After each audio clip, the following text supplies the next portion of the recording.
In modern-day Scotland, two American tourists visit a local pub. Inside, they take a close look at the famous photo of the Loch Ness Monster, but an old man tells them that the photo is a fake and that there is more to the story than they think. The couple sit at his table and settle in for the whole story. In 1942, during World War II, a boy named Angus McMorrow stares out at the water.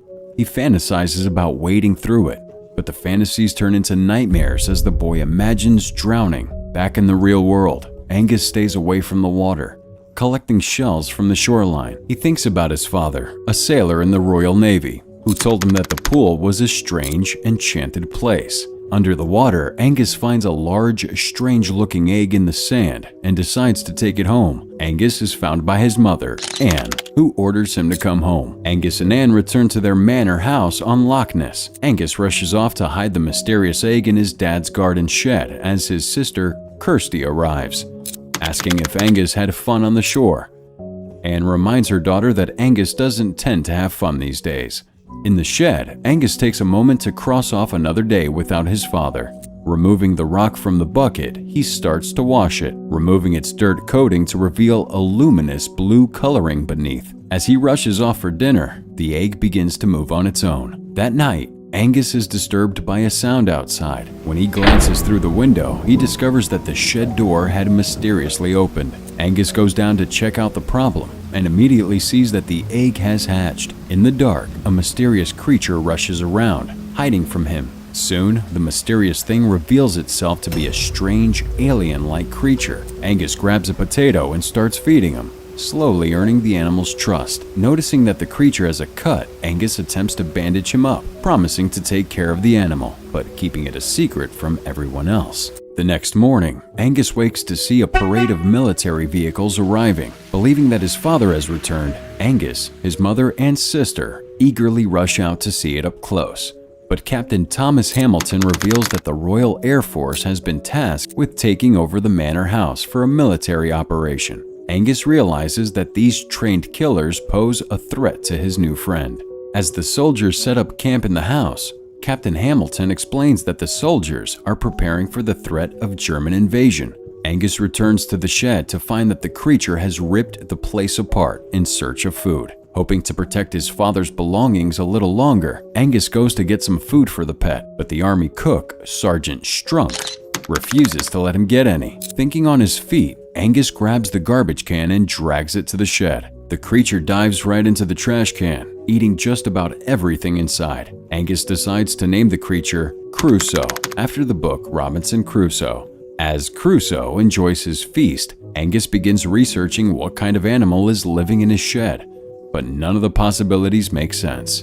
Angus recalls how his father told him all about a mythical monster that lives in the loch and how he always wanted to see it. Angus realizes that the creature, which appears to be some kind of fish, is all dried up. He pours a bucket of water into a trash can, hoping to help the little guy survive. A pair of fishermen on the loch catch some fish for lunch. They notice the military setting up the artillery battery on the hill.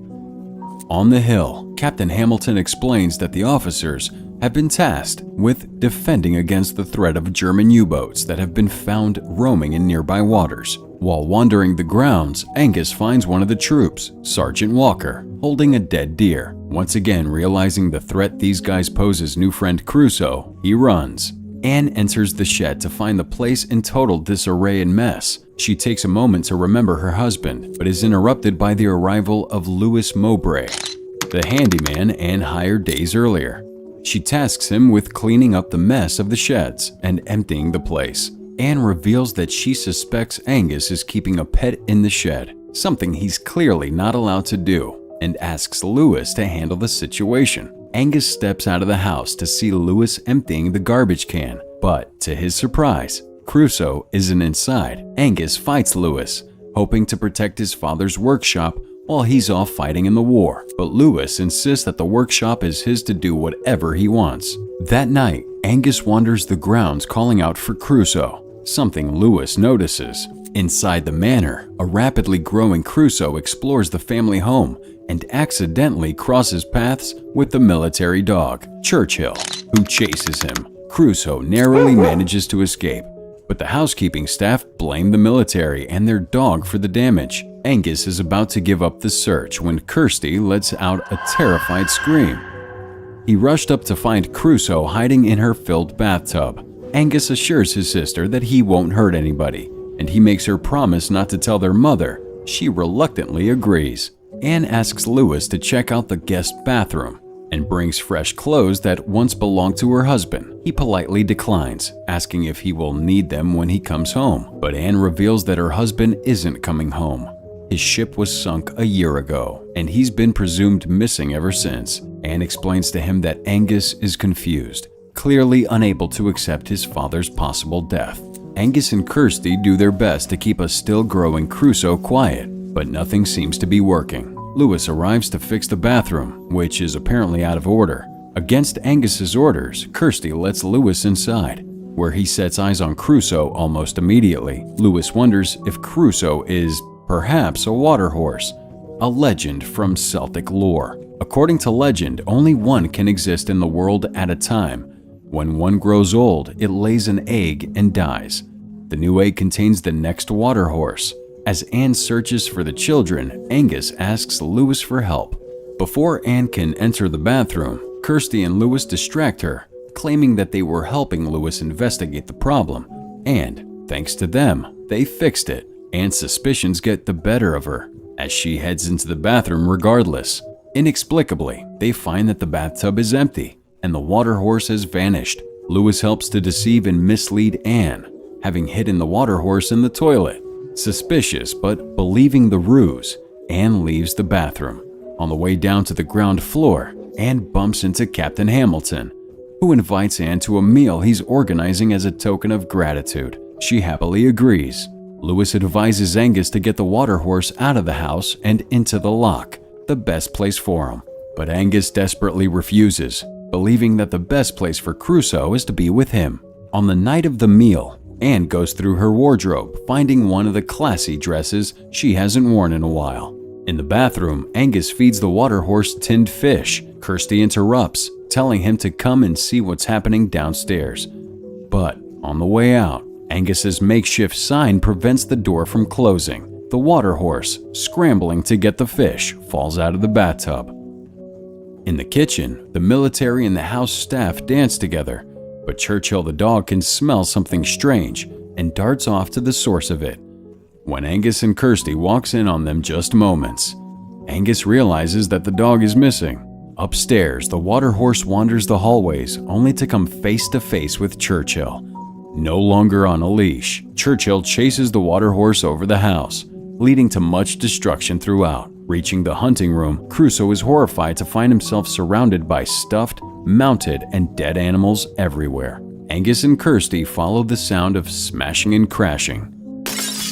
During the military meal, Captain Hamilton and Anne hear the loud crashing noises throughout the house. Eventually, the chase breaks into the rigged banquet hall, with Churchill recklessly running across the table, leaving a massive mess behind. Crusoe manages to escape without being seen. Lewis apologizes to Anne and the military, explaining that he was trying to catch the dog. Unimpressed, Captain Hamilton expresses his unhappiness, but Lewis refuses to take orders from him. Anne orders him to take Angus to his room, something he agrees to do. Outside, Crusoe poses as a statue, a disguise that successfully fools the dog. When he finds a pond full of fish, Crusoe dives in and starts eating. Searching for Angus, Lewis intercepts him, promising to find the water horse if he goes back to his room. Reluctantly, Lewis does what he's told. As morning breaks, Lewis finds Crusoe, now much bigger, in the pond. He brings Angus down to take a look. Lewis and Angus drive to the loch, sending the water horse back to its natural home. Captain Hamilton waits for Lewis in the shed, ordering the handyman to stay away from Angus. In Hamilton's eyes, Lewis is a bad influence. While out on the water, two fishermen accidentally hook the water horse and find their tiny fishing boat being dragged along behind. Reluctantly, the fishermen cut the line to save their boat. Taking Angus under his wing, Captain Hamilton pledges to turn him into a disciplined soldier. After days of training, Angus breaks free and escapes from his oppressive military life. He returns to the lake to find a now fully grown Crusoe, who's happy to see him. Crusoe gets Angus to ride on his back despite the boy's fear of the water. After a little swimming, the water horse begins to dive against Angus's wishes. But over time, Angus comes to enjoy himself, overcoming his fear of the water in the process. When they return to the surface, Angus notices a strange metal net being set up, clearly a trap for submarines attempting to enter the lake. While out for a walk, Churchill the dog breaks free of his military master and goes in search of the water horse. Angus convinces Crusoe to hide right as Strunk arrives, but it's too late. Sergeant Strunk sees the creature as it descends below the surface. Angus tells Lewis and Kirsty about Crusoe and thanks Lewis for making Angus laugh. Captain Hamilton, watching their conversation, is dismayed to hear that Lewis is clean, a good man with an unblemished war record. He's a hero. In the pub, the fishermen eagerly tell the others about the mysterious sea beast they saw. The locals suggest that this news could bring tourists flocking to the area.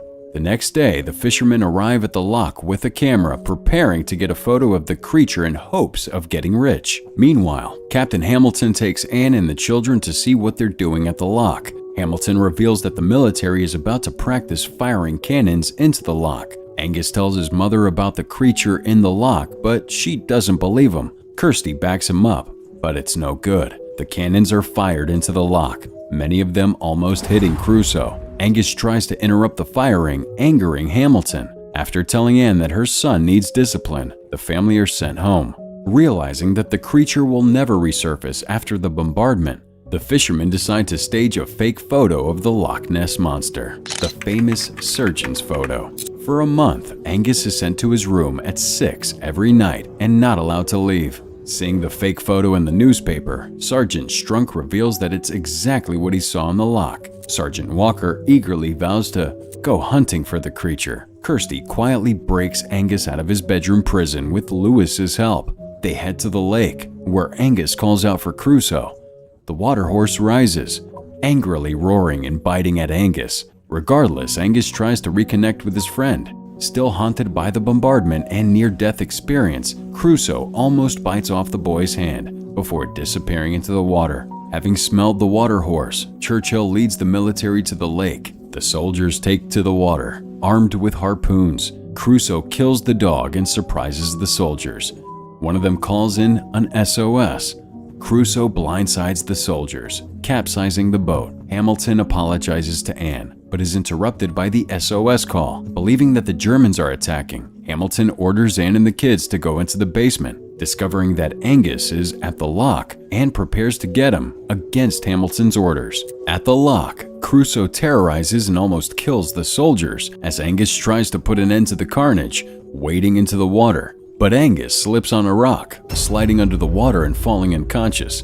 Crusoe dives under, grabbing him and saving his life. On the shore, Lewis tries to wake him up. Hamilton drives Anne to the loch, ordering his men to fire at will if they see anything moving in the loch. While he's unconscious, Angus recalls his final interaction with his father, in which he was asked to be strong and sure. Angus gasps to life, happy to see his old friend again, and much less aggressive. The water horse disappears into the water as Anne and Hamilton arrive. Angus and the soldiers attempt to explain everything that happened, but it's clear nobody believes them. Anne accuses Lewis of putting nonsense into the heads of her children, insisting there are no monsters or magic, just war and death. Anne turns to see the giant creature, proving her very wrong. Angus insists that the water horse is peaceful, but the moment is broken by another cannon being fired. Angus tries to save Crusoe, jumping on the water horse's back and hoping they don't shoot at him. His terrified mother is forced to watch as the cannons fall. Hamilton, Anne, and Lewis race to the underwater net as the soldiers continue their violent onslaught. Angus does his best to guide Crusoe to the net through the barrage of cannon fire, but the stormy weather makes the soldiers mistake Crusoe's neck for a submarine periscope. Angus realizes they have to go underwater, and the pair just about make it to the net. Still believing that it's a German U-boat, the soldiers begin raising the nets to capture the target. Angus and Crusoe come to a stop at the nets. Hamilton, Anne, and Lewis arrive, encouraging Angus to let his friend go. Reluctantly, Angus lets go of the best friend he ever had and returns to his family. Crusoe dives beneath the water and triumphantly jumps to the net, bringing the military equipment down in the process. Crusoe disappears into the distance. The next day, Anne and Crusoe watch the sun rise over the loch. Angus finally comes to terms with the fact that his father isn't coming home, and the group reunite to see the water horse swimming off to freedom. The water horse lets out a final roar and dives under the water for the final time. Back in the modern day, the old man explains that some have claimed to see the water horse in the passing years, but Angus never sees it again. And he knows, because he is Angus. The tourists leave the pub, satisfied with the story. Outside, a young, concerned mother searches for her son, William, who wanders along the beach. He spots a large, unusual-looking rock that looks exactly like the egg Angus found, suggesting that Crusoe has died and left behind a descendant who will become the next water horse.